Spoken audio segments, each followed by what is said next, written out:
အားလုံးပဲမင်္ဂလာပါဒါဂျက်တနီချင်းအစားအစာတစ်ခုဖြစ်တဲ့ဂျက်တနီလုပ်ပြမှာဖြစ်ပါတယ်ဂျက်တနီလုပ်ဖို့အတွက်ပထမဆုံးကိုဗီ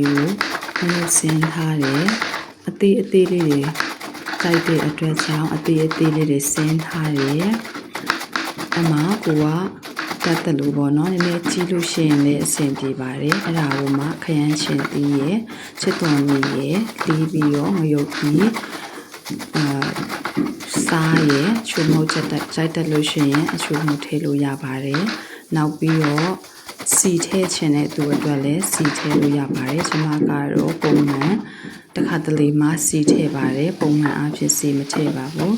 ဒီမှာအခုကိုဗီတွေကိုနှုတ်ဆင်းပြီးသွားလို့ရှိရင်စားရည်စိန်ထားတဲ့ရည်တွေကိုစိန်ထားလိုက်တယ်ပေါ့နော်မိနစ်အနည်းငယ်အဲ့ဒါပြီးကြလို့ရှိရင်ကျန်တဲ့ဟာတွေထည့်ပြီးတော့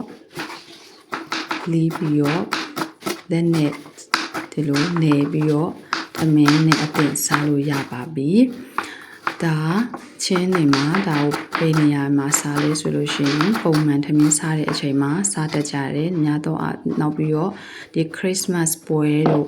ဖျားเจ้าမှာသမင်းအတူတူစားလို့ရှိရင်ဒါလေးတွေတုတ်တတ်ကြတယ်လူငယ်တွေပေါ့နော်အစုလိုက်အဖွဲလိုက်အဲ့လိုမျိုးတွေပြောပါနဲ့တခါတည်းမိတ္တဟာရဖွဲ့ပြီးရောပေါ့နော်ဒါမျိုးလေးတွေလုပ်တတ်ကြပါတယ်ဒီမှာလိုက်လုပ်ချင်လို့ရှိရင်ဒီဗီဒီယိုလေးကိုကြည့်ပြီးရောလွယ်လေးလုပ်တတ်သွားမှာဖြစ်ပါတယ်ဒီမှာပြီးသွားပြီပေါ့နော်ဒီမှာနန်းပင်မေ့သွားတယ်နန်းပင်ထည့်တယ်စားရယ်ငရုတ်သီးရယ်ကကြတော့မိကြိုက်တယ်လို့အချိုအဆက်ထည့်လို့ရပါတယ်အငံပေါ့နော်ကြိုက်တယ်လို့ထည့်လို့ရပါတယ်ရှင်စားကြပါအောင်ရှင်သမင်းနဲ့စားရင်တကယ်ကိုစားကောင်းပါတယ်ရှင်ကျေးဇူးတင်ပါတယ်